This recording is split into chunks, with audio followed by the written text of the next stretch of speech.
നീണ്ട 1.5 വർഷത്തെ കാത്തിരിപ്പിന് ശേഷം പ്രവാസികൾ കുവൈറ്റിലേക്ക് മടങ്ങാൻ ഒരുങ്ങുകയാണ്. കടുത്ത നിബന്ധനകളാണ് അധികൃതർ നൽകിയിട്ടുള്ളതെങ്കിലും UAE പോലെ തന്നെ വരും ദിവസങ്ങളിൽ കൂടുതൽ ഇളവുകൾ പ്രതീക്ഷിക്കാവുന്നതാണ്.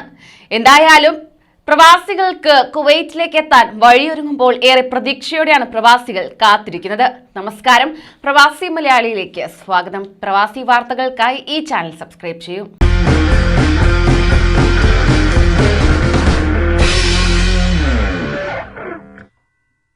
അങ്ങനെ നീണ്ട ഇടവേളയ്ക്ക് ശേഷം ഞായറാഴ്ച ഇന്ത്യയിൽ നിന്ന് കുവൈറ്റിലേക്ക് പുനരാരംഭിക്കുന്ന നേരിട്ടുള്ള വിമാന സർവീസ് ആശ്വാസമാകുന്നത് ഒട്ടനവധി പ്രവാസികൾക്കാണ്.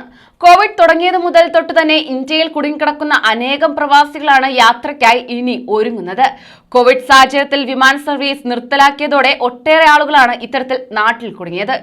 ഇടയ്ക്ക് വിമാന സർവീസ് പുനരാരംഭിച്ചു എങ്കിലും ഇന്ത്യ ഉൾപ്പെടെ 30-ലേറെ രാജ്യങ്ങളിൽ നിന്നുള്ള സർവീസുകൾക്ക് യാത്രാവിലക്ക് തുടരുകയായിരുന്നു. ഓഗസ്റ്റ് 1-ന് വിപുലമായ തോതിൽ സർവീസ് പുനരാരംഭിച്ചുവെങ്കിലും നിരോധിത രാജ്യങ്ങളിൽ നിന്ന് നേരിട്ടുള്ള സർവീസിന് അനുമതിയും നൽകിയിരുന്നില്ല. മൂന്നാമതൊരു രാജ്യത്ത് 14 ദിവസം തങ്ങിയ ശേഷം മാത്രമേ കുവൈറ്റിൽ പ്രവേശനം എന്നതും പ്രവാസികൾക്ക് പ്രയാസമായി തുടരുന്നതിനിടെയാണ് കഴിഞ്ഞ ദിവസം ചേർന്ന മന്ത്രിസഭാ യോഗം ഇന്ത്യ ഉൾപ്പെടെ 6 രാജ്യങ്ങളിൽ നിന്ന് നേരിട്ടുള്ള സർവീസിന് അനുമതി നൽകിയത്. അതോടൊപ്പം തന്നെ കൃത്യമായി മാനദണ്ഡങ്ങൾ പാലിച്ചിരിക്കണം. മാനദണ്ഡങ്ങൾ ഇപ്രകാരമാണ്: കുവൈറ്റ് സർക്കാർ നിശ്ചയിച്ച മാനദണ്ഡങ്ങൾ അനുസരിച്ച് മാത്രമാകും പ്രവേശനം അനുവദിക്കുക. കുവൈറ്റ് അംഗീകരിച്ച വാക്സിൻ സ്വീകരിക്കണം എന്നതാണ് പ്രധാന വ്യവസ്ഥ. Pfizer, AstraZeneca, Moderna, Johnson and Johnson എന്നിവയാണ് അംഗീകൃത വാക്സിൻ. ഇന്ത്യയിൽ നൽകിയിട്ടുള്ള കോവിഷീൽഡ് ആസ്ട്രസെനക്ക ഇനത്തിൽ പെട്ടതായതിനാൽ അതും സ്വീകാര്യമാണെന്നാണ് പറയപ്പെടുന്നത്. ആയതിനാൽ തന്നെ കോവിഷീൽഡ് സ്വീകരിച്ച പ്രവാസികൾക്ക് യാത്ര തുടരാൻ സാധിക്കും.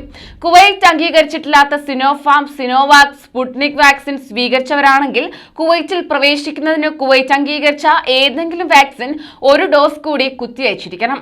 കുവൈറ്റിന് പുറത്തുനിന്ന് വാക്സിൻ കുത്തിവെച്ചവരുടെ സർട്ടിഫിക്കറ്റ് കുവൈറ്റ് മന്ത്രാലയം അംഗീകരിച്ചതിന് ശേഷമാകും പ്രവേശനം അനുവദിക്കുക. അംഗീകാരത്തിനായി മന്ത്രാലയം വെബ്സൈറ്റ് വഴി ലഭിച്ച സർട്ടിഫിക്കറ്റുകളിൽ 1.5 ലക്ഷത്തോളം സർട്ടിഫിക്കറ്റുകളുടെ പരിശോധന പൂർത്തിയാക്കിയിരിക്കുകയാണ്. അനുമതി ലഭിച്ചവർക്ക് കുവൈറ്റ് മൊബൈൽ ID, ഇമ്മ്യൂൺ ആപ്പുകളിൽ പച്ച സിഗ്നൽ ലഭിക്കും. യാത്ര പുറപ്പെടുന്നതിന് 72 മണിക്കൂറിനുള്ളിൽ ലഭിച്ച PCR സർട്ടിഫിക്കറ്റും നിർബന്ധമാക്കിയിട്ടുണ്ട്. കുവൈറ്റിൽ 7 ദിവസം ക്വാറന്റീനിൽ കഴിഞ്ഞിരിക്കണം. ഇത്തരം നിബന്ധനകൾ കൃത്യമായി പാലിക്കുക. ഈ നിബന്ധനകൾ പാലിക്കുന്നവർക്ക് മാത്രമാകും യാത്ര ചെയ്യാൻ അവസരം ലഭിക്കുക. കൂടുതൽ പ്രവാസി വാർത്തകൾക്കായി ഈ ചാനൽ സബ്സ്ക്രൈബ് ചെയ്യൂ.